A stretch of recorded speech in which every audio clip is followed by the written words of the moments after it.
Kabut udah mulai tebel dan kita masih yang namanya optimis, oh nggak bakalan hujan kok, ini lagi musim kemarau. Lanjut lagi kan kita jalan, baru jalan beberapa menit dari pos 5, hujan itu deras banget.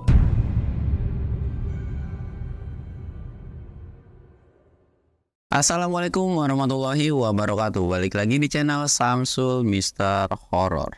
Dongeng horor gua kali ini gua bakal nyeritain pendakian gua kemarin waktu naik ke Gunung Salak nih. Buat kalian yang penasaran dengan ceritanya, kalian wajib tonton video ini sampai habis.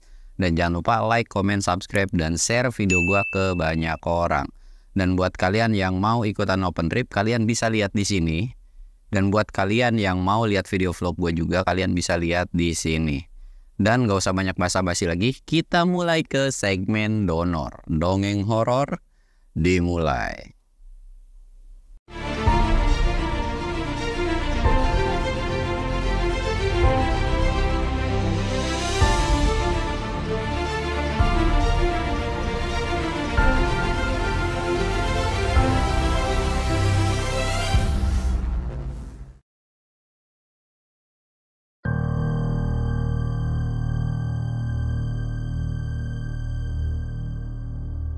Oke cuy, sebelum masuk ke ceritanya, kita ritual kayak biasa ya.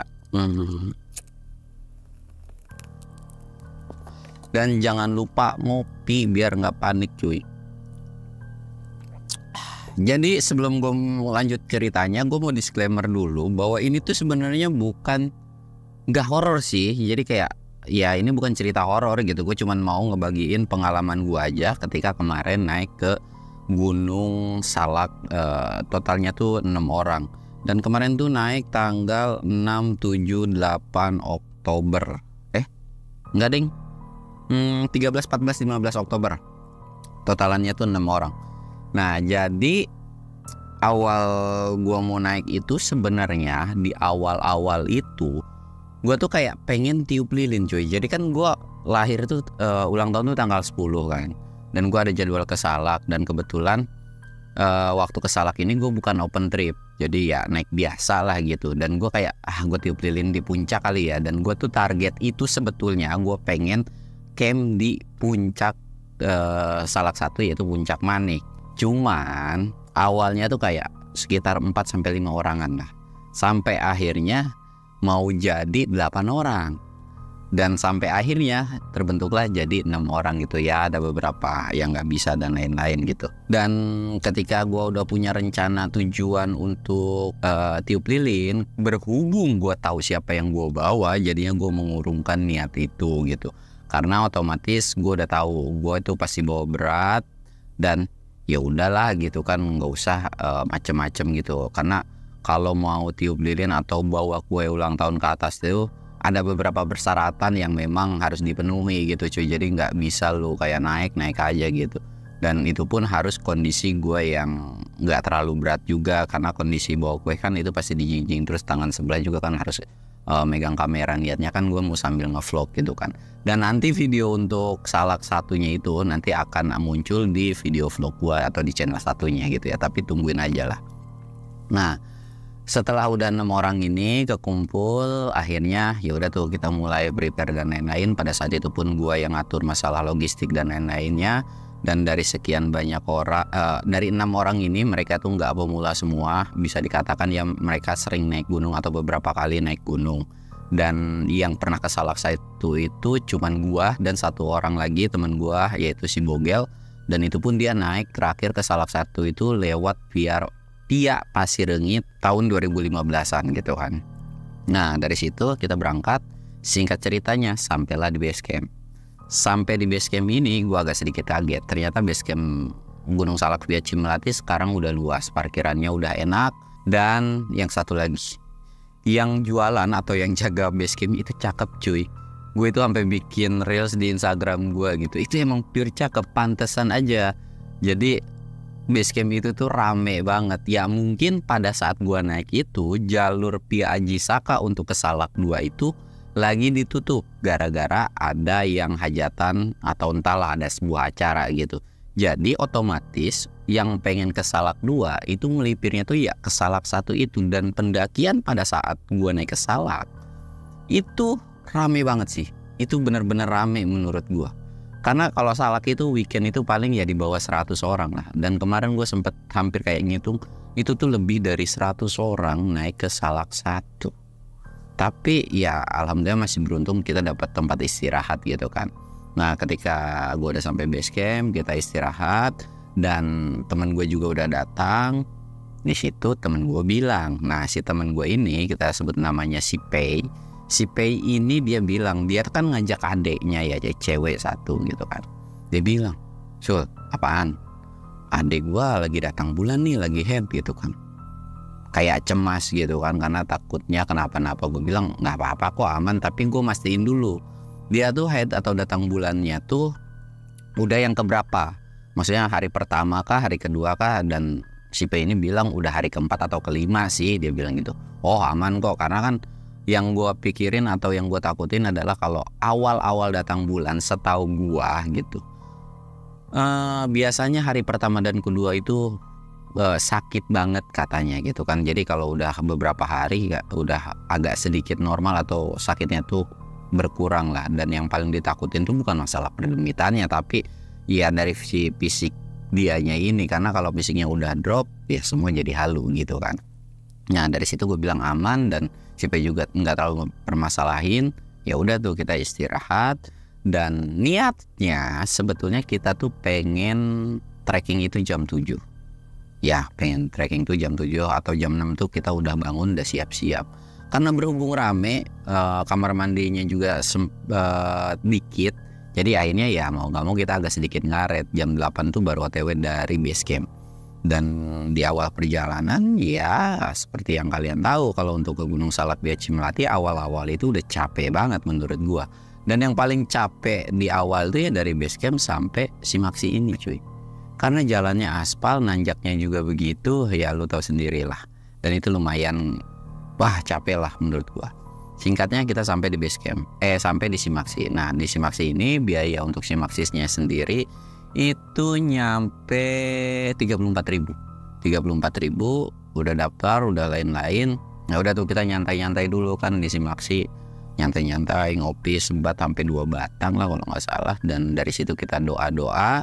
Dan setelah doa kita mulailah trekking. Di awal perjalanan itu nggak ada yang aneh. Semua normal, semua lancar. Gue cuman ngedengerin adek abang berantem aja tuh. Jadi si Pei sama si satu cewek ini kan adek abang. Itu tuh berantem mulu. Jadi itu tuh sebuah kayak apa ya? Ya sebenarnya bukan berantem kayak yang tonjok-tonjokan enggak, tapi berantem karena sayang. Dan emang udah perwatakan mereka tuh kayak Tom and Jerry, paham gak sih lo gitu kan. Dan itu jadi bercandaan kita dan ya jadi menyenangkan aja gitu perjalanannya. Ya intinya saling cengin lah adek abang tuh gitu kan. Terus kita terus jalan sampai di pos 1 aman, sampai di pos 2 aman, sampai di pos 3 kita ngebreak lumayan cukup lama. Dan di situ pun kita sempat makan siang, jam makan siang. Nah ketika sampai di pos 3 ini gue tuh sempet nanya kan, walaupun gue tahu di sebelah kanan itu ada Curugan. Jadi gue nanya dulu sama orang-orang yang memang kebanyakannya mereka tuh camp di pos 3 cuy. Gue nanya, bang mata air di sebelah kanan ada nggak? Tapi menurut orang tuh kayak nggak ada bang, gini. Gue bilang nggak ada. Masa iya nggak ada gitu kan. Nah jadi gue juga baru tahu ternyata di pos 3 itu ada 2 mata air cuy. Sebelah kiri kalau dari arah bawah ya, sebelah kiri lu jalan itu kurang lebih 20-30 menit. Itu lumayan lama. Tapi kalau lu ngambilnya di Curug yang sebelah kanan, itu tuh paling jalan ke bawah itu cuma 5 menit sampai 7 menit lah. Cuman ekstrim banget. Kalau hujan tuh ya kalian harus hati-hati. Tapi pas gua cek awal-awal itu gua ngecek dulu ternyata airnya masih ada. Ya udah gua ngambil situ aja. Walaupun agak sedikit kuning, tapi kuningnya tuh masih bisa diminum. Gara-gara ya memang udah kayak gitu aja. Dan itu gak berbau. Dan sampai sekarang aja gue buktinya gak kenapa-napa, gak sakit perut gitu kan. Gue ngambil air dan ternyata bener cuy, curug segitu gedenya itu tuh bener-bener kering banget. Akibat apa? Akibat ya kemarau yang memang panasnya cetar membahana gitu kan. Iya ada GoPro ini sih. Nih boy, nih kalau buat lu yang pengen tahu sebelah kanan itu, ini tuh Curugan sebenarnya tuh. Cuman karena kemarau, jadinya kering.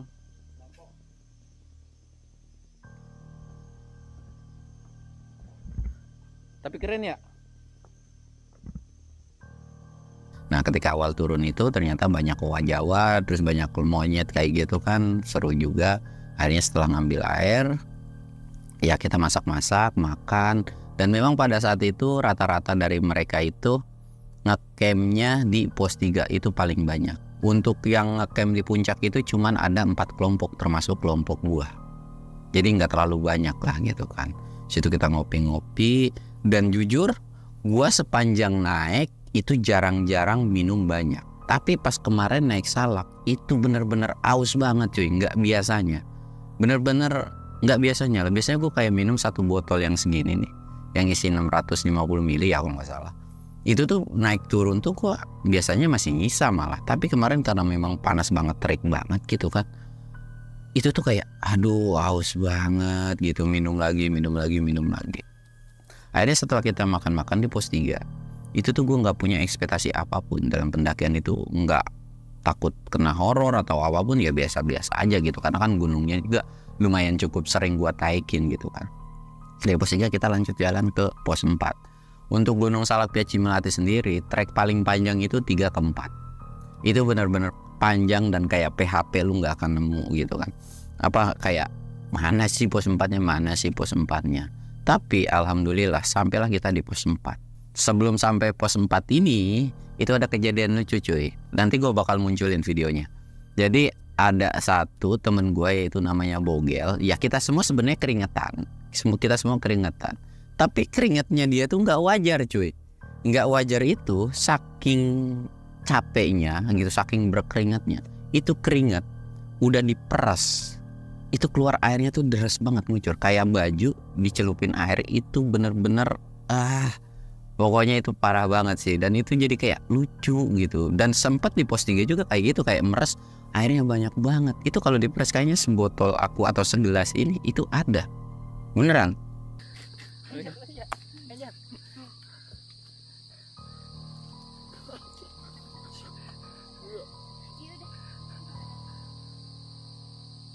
lo kumpulin jadi sebotol itu bang. Dari tadi lo pernah juga.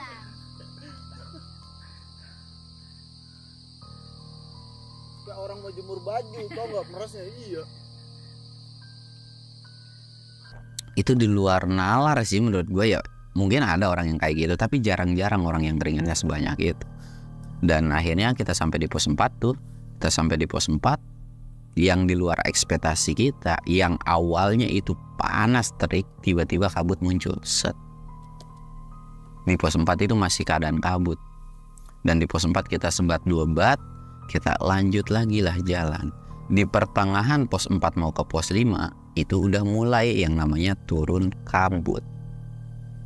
Kabutnya ini disertai sama air. Lu tahu kan air kabut kayak gimana, masih rintik-rintik tipis-tipis. Dan semua kelompok itu kayak teman-teman gue tuh bilang, ini hujan apa bukan ya? Kabut kok, ini masih kabut, masih aman gitu kan. Ya udahlah kita push lagi jalan. Kita push lagi jalan sampai di pos 5.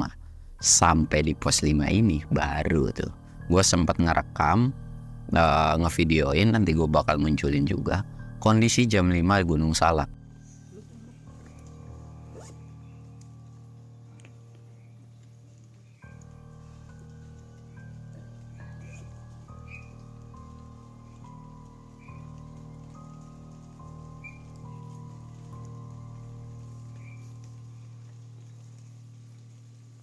Ya buat kalian yang pernah atau sering ke Salak, dapat sore di Salak tuh ya kayak gitu cuy. Jadi jam 5 atau jam 4 tuh kayak udah maghrib banget, udah gelap banget. Dari situ kabut udah mulai tebel dan kita masih yang namanya optimis, oh nggak bakalan hujan kok, ini lagi musim kemarau. Lanjut lagi kan kita jalan. Baru jalan beberapa menit dari pos 5, hujan itu deras banget. Benar-benar deras. Pokoknya deras lah. Sampai akhirnya kita mutusin buat ngediriin flysheet. Pengennya sih tenda, cuman dari pos 4 ke pos 5 ini itu udah susah dapat spot. Dan ada beberapa spot sebenarnya, tapi udah kelewat sama kita cuy. Kalau kita harus turun lagi kayak ya udahlah kita terabas aja, tapi dengan catatan ya udah kita neduh dulu di playseat ini karena hujannya bener-beneran deras gitu kan. Akhirnya kita diriin playseat, kita bikin kopi, masak-masak ya untuk ngangkatin diri gitu kan, nyemil-nyemil dan lain-lain. Udah dari situ kita nungguin hujan berhenti. Nah dari sini mulai panik. Nah sebelum sampai atau ngedirin playseat ini, satu temen gue yang bawa adiknya si P ini, dia sempat khawatir atau punya feeling gak enak mungkin ya. Dia tuh takut yang namanya hujan, yang ditakutin kayak gitu, dan akhirnya kejadian gitu. Nah kita istirahat kurang lebih itu jam 7 ya, karena hujannya gak berhenti diputusin lah buat 2 orang. Pertama sih si P itu nyuruh gua, "Sul, lu cari gih ke atas buat nyari spot tenda," gitu kan. Gue bilang oke lah, gue bakal nyari ke atas untuk spot tenda gitu kan. Tapi di sisi lain gue pun agak takut cuy. Pada saat itu gue bener-bener agak takut, agak jiper. Akhirnya gue menarik satu orang yang memang itu, "Jar, temenin gue ya ke atas," gitu kan. Dan alhamdulillah itu orang mau gitu kan. "Ayo bang." Gue berangkat tuh berdua tuh. Jadi kondisi nggak bawa carrier ya, naik dulu ke atas. Dan kita tuh dijarakin 10 menit. Kalau memang 10 menit lu nggak dapat area spot, ya udah lu turun lagi. Ya udah mau nggak mau kita harus nge-push ke puncak gitu kan. Gitu kita jalan dan dengan kondisi gelap. Itu bener-bener kabutnya tuh tebel cuy. Gua aja itu hampir sebenarnya nggak nyasar. Jadi kayak ada tiba-tiba tuh kayak mendadak ada 2 percabangan. Dan pas gua cek, anjir kok ini semak semua ya. Itu mutusin kayak udah nggak usah. Kita jalan pelan-pelan kiri kanan. Dan sampai akhirnya lewat pos 6 dikit. Itu ada spot satu tenda. Itu enak banget. Udah merata, enak lagi. Ya udah tuh di situ, "Jar, kayaknya di sini enak nih." "Iya nih enak." Udah tuh akhirnya setelah kita dapat spot kita turun lagi. Dan ketika gua nyari spot tenda itu hujan sebenarnya udah rendah cuy. Cuman ada tetesan dari pohon atau daun-daunan doang gitu kan. Akhirnya kita turun lagi. Set. Dan pas lagi turun lagi itu, lu tahu nggak? Itu tiba-tiba hujan deras sejadi-jadinya. Deras lagi. Sebelum di dalam perjalanan turun ini, gua nggak tahu karena faktor kecapean atau apa, tapi gua ngelihat sekelebatan yang lalu lalang di sebelah kiri gua. Buat lu mungkin untuk beberapa orang mungkin tahu ya. Kalau di pos 6 ini sebenarnya ada mata air buat kalian yang tahu gitu kan. Nah jadi arahnya tuh ya arah yang mau ke mata air itu. Gua nggak tahu siapa, tapi dalam feeling gua nggak ada pendaki lain. Gitu kan. Ya udahlah. Akhirnya gue turun lagi dan gue juga tidak terlalu memperdulikan dengan sosok-sosok aneh itu. Gue terus turun sampailah kita di flyseatan gitu kan. Gue bilang ada nih satu spot tapi kita nunggu hujan reda dulu ya, karena kondisinya ya mulai hujan lagi.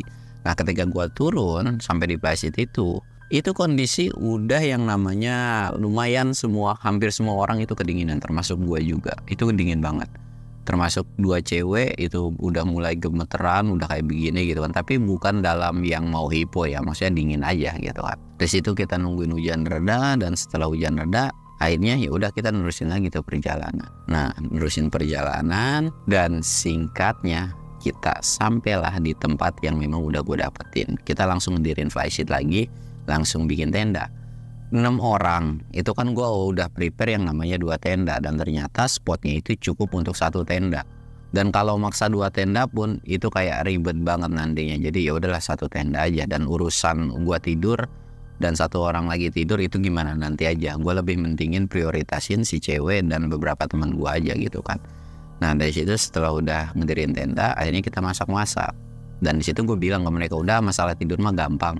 Dan kebetulannya beruntungnya tuh gua sama temen gua tuh bawa matras foil yang ukuran 2 meter cuy. Jadi yang 2 meter itu ngebantu banget buat gua tidur di luar. Nanti gua bakal kasih tahu caranya, cara tidurnya tuh kayak gimana. Jadi udah ngedirin tenda nih, gua juga pada saat itu ke bagian koki masak-masak. Ya udah tuh gua masak-masak. Dan sepanjang kita masak-masak itu ternyata cuy, gak ada orang yang lewat lagi selain kita. Dan di puncak itu katanya tuh ada sekitar 4 tenda. Dan di bawah itu, ya di bawah puncak itu atau pos 6 ya cuma tenda gua. Tapi di bawah gua itu masih ada beberapa tenda. Entah itu di pos 5 yang maksa buat mendirikan tenda, entah itu di pos 4. Semua pos itu ada semua tenda. karena memang nggak expect kalau bakalan hujan sederas itu. Mungkin mereka juga pengen nge-push tuh ke puncak buat nge-camp di puncak gitu kan. Nah ketika selesai masak-masak kita ngobrol-ngobrol, bahkan gue pun sempet videoin gitu kan. Anjay, di Gunung Salak kita kena hujan deres-deresan.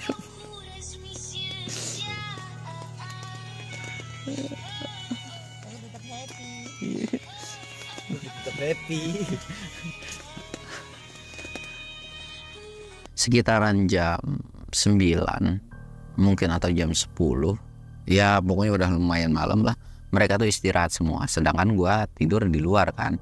Nah jadi si matras 2 meter ini gue lepit bagi 2. Nah gue tidur tuh di tengah-tengahnya, di tengah-tengah matras. Dan akhirnya ditemenin sama satu orang, yaitu si Anjar yang ikutan tidur di luar juga. Ya alhamdulillah dong, jadinya gue agak sendiri-sendiri banget. Jujur gue takut, gue bukan masalah takut demitnya, pikiran gue cuma satu, ke binatang buasnya. Udah itu doang. Nah jadi ketika gue udah semua siap-siap tidur, ada beberapa hal yang memang agak ngeganjal sama gue. Jadi ketika pas awal-awal tidur itu, kondisinya kita pengen cepet-cepet tidur. Gak tahu kenapa pengen cepet-cepet tidur, tapi mata susah merem. Lu tau lah kalau susah merem tuh kayak gimana gitu kan. Nah jadi pas lagi rebahan tidur gitu, tiba-tiba kaki gue ada yang nyeruduk. Kayak nyeruduknya tuh kayak hewan lah. Kata gue apaan ya? Dan pas gue cek ternyata yang nyeruduk itu adalah kaki temen gue yang di sebelah. Jar, kaki lu ya? Hehe, iya bang. Bikin panik aja. Dan di situ entah kenapa kalau gue naik sama tim ini nih ke Salak, jadi gue juga naik sama tim ini tuh pernah ke Salak gitu kan. Gue selalu dengar yang namanya orang hajatan. Memang di bawah itu ada yang hajatan. Bahkan itu sampai petasan itu kedengaran jam 1 malam. Nggak tahu nih sama tim ini tuh selalu ngedenger suara petasan sama orang hajatan. Dan kalau lu bilang itu halu, enggak. Itu beneran emang ada yang hajatan di bawah itu. Dan nah yang jadi pertanyaan, kok ada ya petasan jam 1 malam itu nggak diomelin orang? Itu doang sih. Lagi kayak gitu cuy. Jadi si teman gue ini awalnya tuh memang agak susah tidur, tapi lambat laun dia tuh tidur sendiri cuy. Ada momen dimana trek ke bawah atau jalur turun itu gue ngedenger kresek-kresek dari semua. Itu gue sempat panik, tapi gue nggak berani ngecek. Gue parno banget sama yang namanya hewan buas. Lu bayangin cuy, Gunung Salak yang gue takutin sih ya babi, ya macan gitu kan. Tapi gue selalu semoga nggak ada, semoga nggak ada, semoga nggak ada. Karena di luar itu gue ngasih penerangan. Ya berharap sih mereka sebenarnya harusnya kan kayak api gitu kan. Tapi karena memang hujan dan memang lagi rentan-rentan kebakaran kan nggak mungkin juga gue nyalain api unggun. Mau nggak mau ya udah gue nyalain senter seterang-terangnya, lampu seterang-terangnya tuh, biar hewan buas tuh nggak berani ke gue gitu kan. Walaupun nggak tahu juga gitu. Tapi ya efeknya tuh kupu-kupu, serangga, belalang tuh banyak banget hinggap di luaran gua gitu kan. Dan di situ sempat ngedenger gua beberapa kali teriakan atau jeritan kayak gitu. Nah si gebleknya temen gua itu kagak bangun. Jar, lu denger gak? Enggak. Entah emang gak dengar, entah emang malas ngebahas yang kayak begituan gitu kan. Kuping gue tuh bener-bener kayak aduh apaan sih, gue juga pengen cepet tidur cuy. Pada saat itu gue pengen cepet tidur. Dan ya alhamdulillah gue bisa tidur. Walaupun ada sekitar jam 3 atau jam 4 gue ngerasa. Jadi si temen gue ini tidur itu deket pintu tenda. Nah sedangkan gue pinggir banget. Jadi kehalangan cuman sama si plyseat yang dibagi 2 ini. Itu tuh kayak ada yang gak nendang sih, tapi kayak ada yang mukul aja beberapa kali. Kalau sebelah kanan gue mungkin gue percaya itu temen gue ya tidur kayak gerak-gerak. Tapi kalau di belakang gue itu siapa gitu. Dan itu gue bener-bener gak berani lihat. Bahkan pala gue itu kan harusnya kelihatan ya. Itu gue gak berani nengok kemana-mana. Gue cuma diem aja, matung aja. Dan itu gak ada suara apa-apa. Nah setelah ada suara orang nonjok-nonjok gitu ke bagian badan gue, itu kayak ada orang jalan. Arahnya tuh ke sisi sebelah kanan. Jadi sebelah kiri ya. Sebelah kiri itu kan ada jalur kecil. Gua nggak mau pikiran panjang dan gue pun coba tidur lagi. Dan alhamdulillah gua nggak yang dapat penampakan aneh-aneh. Cuman suara dan aneh, cuman sekelebat-sekelebatan doang lah.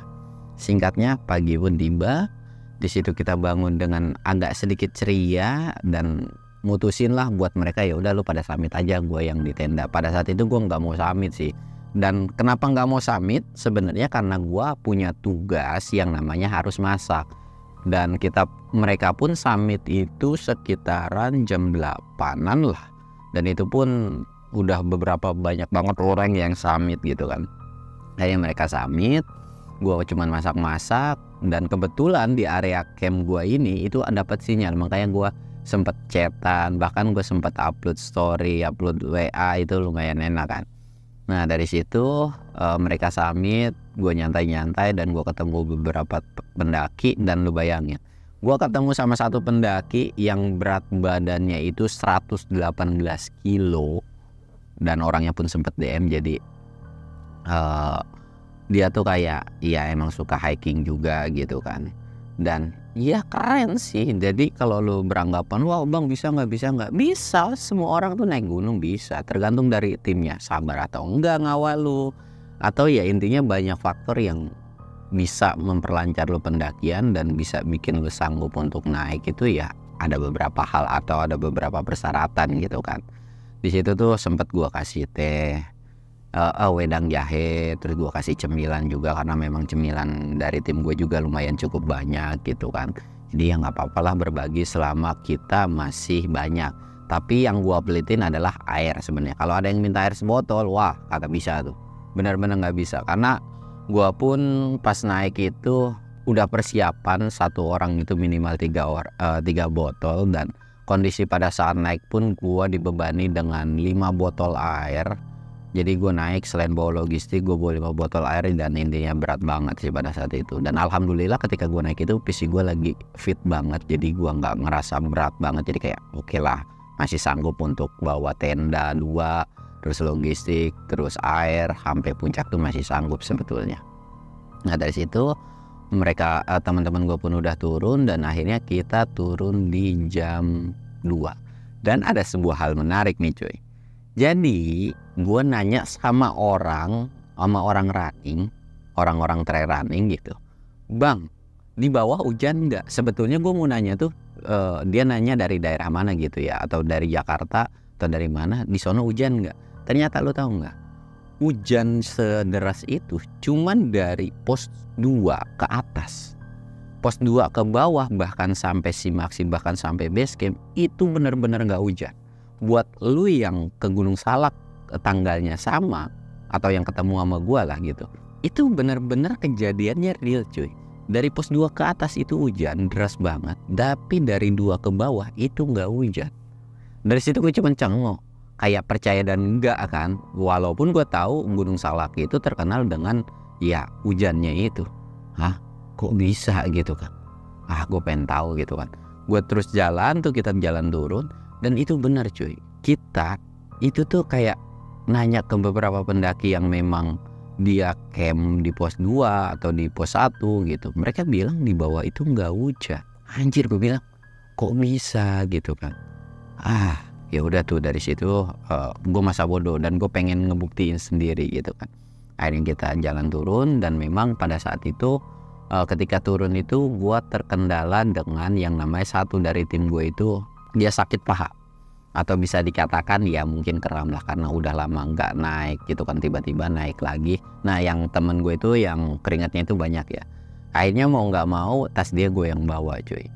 Ya naik berat turun berat gitu kan, tapi ya udahlah, gue selama fisik gue masih oke gitu kan, gue masih enak, ya udah gue lanjut turun. Walaupun sebenarnya gue udah punya gejala-gejala cedera kaki gue yang di sebelah kiri itu bermasalah atau takut kumat lagi, tapi masih aman sih, jauh dari kata masih aman banget lah.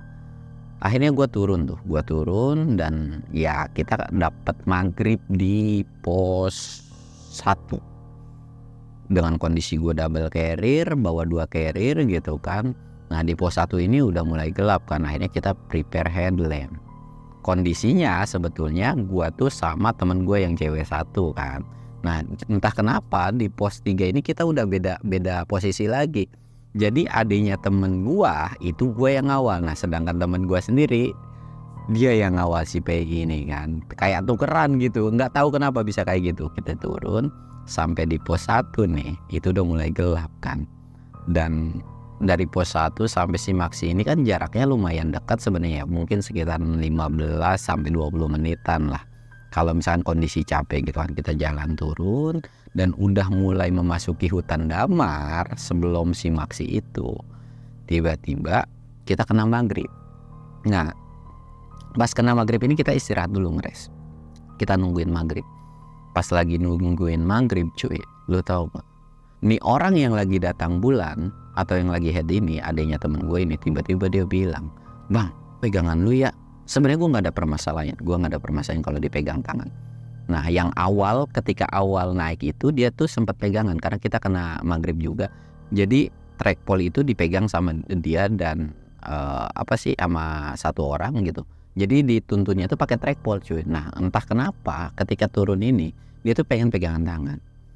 Sebenarnya seneng sih. Toh adanya temen gue ini cakep cuy. Cakep gitu kan. Tapi yang bikin gue risih apa? Satu, kondisi gue berat. Gue digendeng. Dan gendengannya itu bukan yang depan belakang, tapi pinggir-pinggiran. Selama hutan Damar itu jalur itu gede, enak cuy. Tapi kalau udah sampai jalur yang aspal, itu agak ribet. Udah mah turun, dengkul gue juga mendadak tuh kayak geter gitu kan. Berat banget tas gue. Itu gendengan cuy. Dan yang paling parah, gendengan kan harusnya begini, kondisi digendeng gini kan. Tapi ini enggak. Gendengannya tuh tangan gue dilipit begini. Dan itu nyengkramnya kenceng banget, sakit banget. Gue mau komplain, tapi kelihatan dari mukanya kayak takut, kayak ngelihat sesuatu gitu kan. Tapi kalau gue nggak komplain juga, ya gimana, tangan gue sakit gitu kan. Singkatnya itu sampai cuy, bahkan jarak 5 meter apa 10 meter itu udah kelihatan warung. Dia minta nggak untuk dilepasin. Ya walaupun gue tanya lu ngeliat apa, dia tuh nggak bilang gue nggak lihat apa-apa, dia cuma takut gitu kan. Karena dia punya sebuah trauma ngeliat temennya yang lagi head itu kayak kesurupan terus. Ya walaupun gue pun nggak bisa maksa dia ngeliat apa, ya udahlah itu privasi dia sendiri, atau ya itu cerita buat dia sendiri gitu kan. Sampailah di Simaksi. Nah sampai di Simaksi ini udah lega banget, udah tenang banget. Bahkan pundak gue udah sampai aduh berat banget cuy. Bener-bener berat banget. Beban gua naik sama beban gua turun itu beratan turun. Gara-gara satu basah, pakaian juga semua basah. Gue juga bawa 2 carrier dan ada beberapa air gitu kan. Akhirnya di situ kita istirahat, ngaso-ngaso, dan ya alhamdulillah teman gue yang sempat cedera pun itu selisihnya cuma 15 sampai 20 menitan dan sampai juga, dan akhirnya kita lanjutlah turun. Nah ketika turun ini ternyata benar cuy. Di bawah itu kering banget, nggak hujan sama sekali. Dari situ, beneran ternyata di bawah nggak hujan, yang hujan cuma di atas. Kayak nggak ngizinin gue buat camp di puncak gitu. Jadi kayak gue kesel aja kan. Sebenarnya masalah fisik mah ya kita masih kuat kalau nggak hujan gitu. Cuman karena berhubung fisik kena hujan, jadi kita nggak bisa ngecamp di puncak. Untung juga gue nggak bawa kue ulang tahun tuh ke atas. Kalau bawa kue ulang tahun ke atas, udah dipastiin hancur tuh gue gitu kan. Dan akhirnya kita sampai di base camp dan alhamdulillah semua selamat. Dan lu tahu gue ceritain ada orang yang naik 118 kilo, lu tahu DM-annya pun masih ada. Dia sampai di base camp atau ya di base camp itu nyampe 1:30 malam cuy. Dan gue nggak heran, nggak kaget, malah gue kalau memang nih orang mau turun, gue berpikiran ya mungkin nyampe jam 12 atau jam 1 gitu kan. Karena prediksi gue segitulah. Dan ternyata bener aja dia sampai 1:30. Dan ketika sampai di base camp ini ada sesuatu hal yang mungkin gue nggak tahu ya. Mungkin bagi gue kesel sih. Jadi beberapa bulan yang lalu gue sempet TikTok ngantar orang juga. Biaya parkir di sana itu, mobil itu mungkin sekitar 35 ribuan. Dan ya motor itu 10 sampai 15 ribu. Tapi kemarin motor 50 ribu dan mobil 100 ribu. Gue udah gak mau debat, tapi ya udahlah gitu kan. Karena teman gue yang bayar dan motor teman gue yang bayar gitu kan. Dari situ gue udah gak mau debat. Dan menurut gua itu kelewat batas sih. Mahal banget cuy kalau parkiran harganya segitu. Walaupun memang gak ada base camp saingan, tapi kok bisa semahal itu? Kenapa sih Jawa Barat gunungnya tuh selalu dicap mahal-mahal banget gitu, sedangkan gunung lain gak semahal itu ya. Gue sih cuman komplain satu itu doang sih. Jadi kenapa parkirannya bisa semahal itu. Dan gue pun nggak tahu ya itu umum atau enggak, tapi gue bayar segitu. Dan gue sempat dengar juga jadi pas gue sampai base camp ada beberapa orang dan harganya memang segitu. Tapi buat kalian, gue pengen tahu juga, kalian bisa komen di bawah ini apakah benar parkirannya harganya segitu. Gue males debat karena ya gue capek dan gue intinya nggak mau banyak-banyak ngomong. Ya udahlah, gue pengen cepet pulang gitu. Jadi gue tuh kayak pengen ke situ lagi tuh kayak mikir, anjir parkiran gocap, gimana kabarnya kalau mereka yang bawa uang pas-pasan gitu cuy. Kasian aja sih, kita bayar SIMAXI 50.000 satu motor. Terus biaya kebersihan per orang itu 10.000. 50 tambah 10 jadi 60. Kita biaya SIMAXI itu 34.000. Ya kurang lebih hampir mau nyampe 100.000 gitu kan. Ya mahal menurut gua. Nggak mahal menurut mereka yang memang nggak keberatan gitu. Tapi gua tuh nggak keberatan sebenarnya. Tapi kayak kesel aja sih, kok gunung-gunung Jawa Tengah mau apapun nggak semahal itu. Dan Gunung Ciremai yang memang mahal pun dia ada include makan, terus ada include sertifikat malah gitu kan. Untuk Gunung Salak apa dapatnya gitu, nggak masalah biaya mahal asalkan memang kita dapat benefit yang lebih gitu cuy. Dan dari situ pun akhirnya ya udah kita nggak permasalahin, kita pun pulang dengan selamat. Dan itu benar-benar pendakian yang ya benar-benar udah lama banget gue nggak ngalamin kayak gitu, kayak kehujanan di trek Gunung Salak, Plaisitan, dan wah pokoknya itu benar-benar terbaik lah momennya menurut gue. Walaupun ya sengsara sih, tapi ya itulah enak dan nikmatnya naik gunung cuy. Dan setelah itu pun gue kayak masih punya utang, kayaknya gue bakal nuntasin entah solo entah sendiri gitu, entah ngajak satu orang buat camp di puncak. Karena memang tujuan awal itu gue pengen camp di puncak cuy, dan entah kapan lah bisa terlaksana, tapi nanti gue bakalan ke sono untuk camp di puncak lagi. Dan mungkin ceritanya cukup sekian pelajaran yang bisa diambil atau dari cerita ini. Ya gue memang tidak mau ya nggak ada horornya, cuma tipis-tipis doang cuy. Jadi intinya gue cuma mau berbagi pengalaman ketika gue naik Salak. Dan oleh-oleh dari Salak itu dengkul gue sebenarnya nggak kumat parah sih. Jadi kayak udah gejala-gejalanya tuh udah mulai munculan. Jadi gue harus ngepres si dengkul ini pakai yang biasa buat patah tulang tuh diikat, dan itu harus sekitaran 2 hari. Jadi gue punya cedera kaki tapi gue tahu cara ngatasinnya gitu. Nah begitupun dengan orang lain harusnya. Kalau lu punya cedera kaki, kalau memang lu tahu cara nanganinnya, sebenarnya nggak masalah untuk naik ke gunung lagi. Dan gue pun tahu batasan dari kaki gue sendiri gitu kan. Dan alhamdulillah ketika gue bawa tas gede pun ya sampai bawah tuh gue masih dalam keadaan nggak yang sakit. Tapi pas udah diistirahatin 1 jam itu mulai tuh kerasa tuh nyut, makanya langsung gue ikat tuh. Dan memang gue udah prepare karena feeling gue udah jelek. Jadi kayaknya nih gue naik Salak bakalan kenapa-napa nih kaki gue gitu kan. Dan ternyata benar, dan akhirnya membantu juga tuh namanya si karet yang gue bawa itu kan. Nah mungkin ceritanya cukup sekian. Segala ya intinya apapun yang positif dari cerita ini silahkan kalian ambil, yang buruknya silahkan kalian buang. Gua Samsul undur diri. Assalamualaikum warahmatullahi wabarakatuh.